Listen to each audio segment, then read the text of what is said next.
Episode 26. மறுநாள் காலை அழகாக சூரிய பகவான் சிரித்து கொண்டிருக்க பூக்கள் அழகாக மலர்ந்து கொண்டிருந்தது. அதில் பட்டாம்பூச்சி விளையாடி கொண்டிருப்பதை பார்க்கவே ஒரு அழகான காட்சியாக இருந்தது. அந்த அழகான காட்சி எதையும் கவனம் செலுத்தாமல் கார்டனில் இருக்கும் ஊஞ்சாலில் அமர்ந்து ஏதோ பயங்கரமாக யோசித்து கொண்டிருந்தான் சந்தோஷ். தன் மன குழப்பங்களுக்கு விடை தேடிக் கொண்டிருந்தான் சந்தோஷ். அந்த குழப்பங்களுக்கு யாராலும் பதில் சொல்ல முடியாது.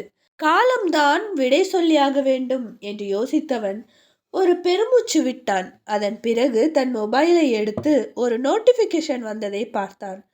அதன் பிறகு கடைசியாக அவன் யூடியூபில் அப்டேட் செய்த வீடியோக்கு ரிப்ளை செய்யவில்லை என்று ஞாபகம் வந்தது.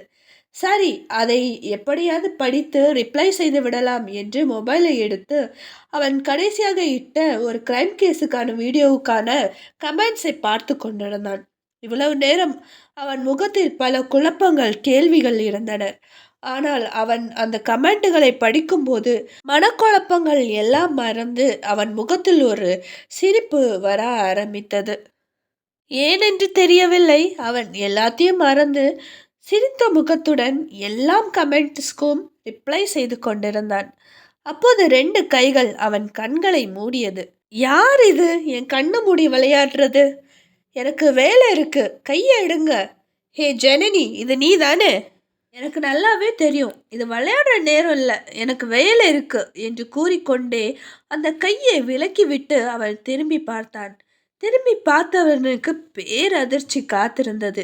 ஏனென்றால் அங்கே நின்று கொண்டிருந்தது ஜனனி இல்லை, அவன் உயிர் தோழன் அர்ஜுன். அர்ஜுனை பார்த்த சந்தோஷுக்கு பேரதிர்ச்சி மட்டும் இல்லை, பயங்கர சந்தோஷம். அவன் கால்கள் தரையில் நிற்கவே இல்லை. டே அர்ஜுன், எப்படிடா இருக்க? அம்மா, நீ எப்படி இங்க வந்த? நான் இங்க இருக்கேன்னு உனக்கு யார் சொன்னா? இதே எனக்கு எதுவுமே புரியலடா என்று ரொம்ப சந்தோஷமாக கேட்க, டேய் இப்படியே கேள்வியே கேட்டுட்டு இருக்க போறியா? இல்லை உங்கள் வீட்டுக்கும் என்னை கூப்பிடுவியா? இல்லை இங்கே தெருவில் கடன் விட்டுருவியா என்ன என்று கிண்டலாக அர்ஜுன் கேட்டான். ஐயோ, உன்னை பார்த்த சந்தோஷத்தில் எனக்கு கையும் ஓடலை, காலும் ஓடலை, வாய் மட்டும் ஓடுது, என்ன பண்ணுறது? சரி வா உள்ளே போகலாம் என்று கூறி அவனை அழைத்து சென்றான். உள்ளே செல்லும் போதே ஹாலில் தான் எல்லோரும் அமர்ந்திருந்தார்கள். அர்ஜுனை எல்லோருக்கும் அறிமுகப்படுத்திய பின் அர்ஜுனுக்கு அவனின் ரூமுக்கு அழைத்து சென்றான். அதன் பின் அர்ஜுன் ஃப்ரெஷ்அப் ஆகிவிட்டு வெளியில் வந்தான். அதன் பிறகு அவர்கள் 2 பேரும் நிறைய கதைகள் பேச ஆரம்பித்தார்கள். இவர்கள் 2 பேரின் பேச்சில் நேரம் போனதே 2 பேருக்கும் தெரியவில்லை. அன்று மாலை 6 மணி இருக்கும். சந்தோஷின் அப்பா பழனி ஹாஸ்பிட்டலில் அமர்ந்திருந்தார். அப்போது ஒரு முக்கியமான சர்ஜரியை முடித்துவிட்டு டாக்டர் மாதவி வந்தாள். அவரை கண்டவுடனேயே சிரித்து கொண்டே, பழனி சார் வாங்க, எப்படி இருக்கீங்க? உங்களை பார்த்து ரொம்ப நாள் ஆச்சு, வர வர ரொம்ப பிஸியாக இருக்கீங்க போல. ஆமாம், பையன் எப்படி இருக்கான் என்று சிரித்து கொண்டே கேட்க, நல்லா இருக்கேன், நான் உங்ககிட்ட கொஞ்சம் பேசணும், நீங்கள் ஃப்ரீயா என்று அவர் கேட்டார். இப்போதான் நான் ஒரு முக்கியமான சர்ஜரியை முடிச்சுட்டு வந்தேன், இனி கொஞ்சம் நேரம் ஃப்ரீ தான், வாங்களேன் நம்ம என்னோட கேபினில் போய் பேசலாம் என்று கூறிக்கொண்டே டாக்டர் மாதவி அவளின் கேபினுக்கு அழைத்து சென்றார். டாக்டர் மாதவி தன் ஃப்ளாஸ்கில் இருக்கும் தேநீரை ஊற்றி அவருக்கு கொடுத்து கொண்டே 2 பேரும் பேச ஆரம்பித்தார்கள். மறுபுறம் ஜனனி, அர்ஜுன் மற்றும் சந்தோஷ் 3 பேரும் சேர்ந்து கேரம் போர்டு விளையாடி கொண்டிருந்தார்கள். ஜனனியை ஏமாற்றி 2 பேரும் ஜெயித்து கொண்டிருந்தார்கள். ஆனால் பாவம், அவர்கள் சீட்டிங் செய்கிறார்கள் என்று கூட தெரியாமல் ரொம்ப கஷ்டப்பட்டு விளையாடி கொண்டிருந்தாள் ஜனனி. இவர்கள் 2 பேரும் செய்யும் சேட்டைகளை சக்கரவர்த்தி தாத்தா கவனித்து கொண்டுதான் இருந்தார். அவர்களிடம் போய் நானும் ஆட்டத்துக்கு வரேன் என்று கூறவும், இதை கேட்ட அர்ஜுன் மற்றும் சந்தோஷ் ஒருவருக்கு ஒருவர் முகம் பார்த்து முழிக்க தொடங்கினர். மறுபுறம், சொல்லுங்க சார், என்ன பேசணும் சொல்லுங்க என்று டாக்டர் மாதவி கேட்க, அது ஒன்றும் இல்லை டாக்டர், நீங்கள் சொன்ன மாதிரியே அந்த டேப்லெட்டை என் மனைவிக்கு தெரியாமல் என் பையனுக்கு சின்ன வயசுலேருந்தே கொடுத்துட்ருக்கேன். எனக்கு கொஞ்சம் ஒரு மாதிரி பயமாக இருக்குது. சொந்த பையனுக்கு இப்படி பண்ணுறதுல எனக்கு கொஞ்சம் கூட விருப்பம் இல்லை என்று பழனி கூறினார். டோன்ட் வரி சார், எல்லாம் சரியாயிடும். நான் கொடுத்துருக்க மாத்திரை நீங்கள் கண்டினியூஸாக கொடுங்க. எனக்கு நம்பிக்கை இருக்குது. உங்கள் பையன் சீக்கிரமாக சரியாயிடுவான். நான் ஒன்றும் விஷம் கொடுக்கலையே. அவன் சரியானதுக்காக நான் உங்களுக்கு விட்டமின்ஸ் டேப்லெட் தான் கொடுத்துருக்கேன். அது அவனுக்கு கொஞ்சம் விட்டமின் கொடுக்கும், அவ்வளோதான். வேறு அதில் சைடு எஃபெக்ட்ஸ் எதுவும் இருக்காது. ஸோ கவலைப்பட வேண்டாம் என்று டாக்டர் மாதவி கூறினார். இதை கேட்ட சந்தோஷின் அப்பாவுக்கு கொஞ்சம் ஆறுதலாகவே இருந்தது. அதன் பிறகு மாதவியிடம் ரொம்ப ஜாலியாக நிறைய விஷயங்கள் பேச ஆரம்பித்தார்கள். அதே நேரம் சக்கரவர்த்தி தாத்தா ஜனனியை ஜெயிக்க வைப்பதற்காக அவர்களுடன் விளையாட ஆரம்பித்தார்கள். சந்தோஷ் மற்றும் அர்ஜுன் செய்த சேட்டையை பயன்படுத்தி இப்போது சக்கரவர்த்தி தாத்தா ஜெயித்து கொண்டிருந்தார். இது 2 பேருக்குமே அதிர்ச்சியாக இருந்தது.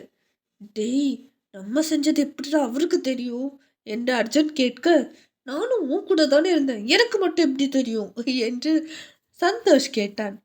ஏண்டா, இவரையாடா கர்ரூருன்னு சொன்ன?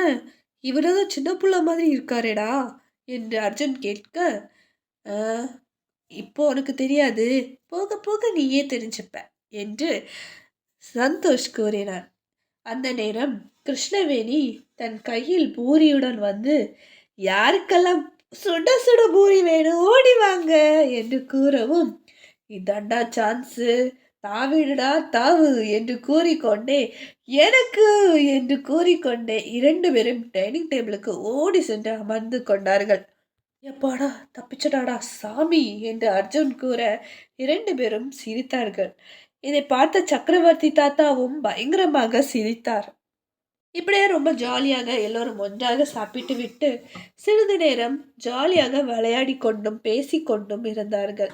அதன் பிறகு எல்லோரும் தூங்க சென்றார்கள். அரண்மனையில் இருக்கும் விளக்குகள் அணைக்கப்பட்டது. அர்ஜுன் மற்றும் சந்தோஷ் ஒரே அறையில் தான் தூங்கிக் கொண்டிருந்தார்கள். அப்போது மணி சரியாக 12 இருக்கும். அப்போது அரண்மனையில் யாரோ அழுவது போல் சத்தம் கேட்டது. ஆனால் இந்த சத்தம் அரண்மனையில் இருக்கும் யாருக்குமே கேட்கவில்லை.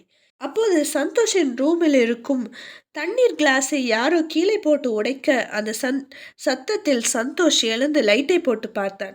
அங்கு யாரும் இல்லை. கிளாஸ் கூட அப்படியே தான் இருந்தது, அது உடையவே இல்லை. அப்போது அவனுக்கு இங்கே என்ன நடந்து கொண்டிருக்கிறது என்று புரியவில்லை. அவன் யோசிக்க ஆரம்பித்தான். அப்போது யாரோ அழுவது போல் சத்தம் அவனுக்கு கேட்டது. கண்டிப்பா இது இந்த அர்ஜுனோட வேலையாக தான் இருக்கும் என்று கூறிக்கொண்டு அவன் திரும்பி பார்க்க அர்ஜுன் இன்னும் எழவே இல்லை. அவன் நன்றாக தூங்கிக் கொண்டிருந்தான். இவன் தூங்கிட்டு இருக்கானா? அப்ப இந்த குரல் யாரோடது என்று யோசித்து கொண்டே சந்தோஷ் ரூமை விட்டு வெளியில் சென்றான். அப்படியே அவன் பார்த்து கொண்டு இருக்கும்போது ஹாலில் இருந்து ஏதோ சத்தம் கேட்டது. என்ன என்று தெரிந்து கொள்ள சந்தோஷ் ஹாலுக்கு சென்றான். அங்கே லைட்டு போட்டு பார்க்கும்போது ஒரு கருப்பு உருவம் அவனை அப்படியே பார்த்து கொண்டிருந்தது. அதை பார்த்த அதிர்ச்சியில் அர்ஜுனின் கண்கள் விரிந்தது. அவன் அதிர்ச்சியில் உறைந்து போய் நின்று, அர்ஜுன் என்று கண்கள் கலங்கி கூறினான். மர்மம் தொடரும்.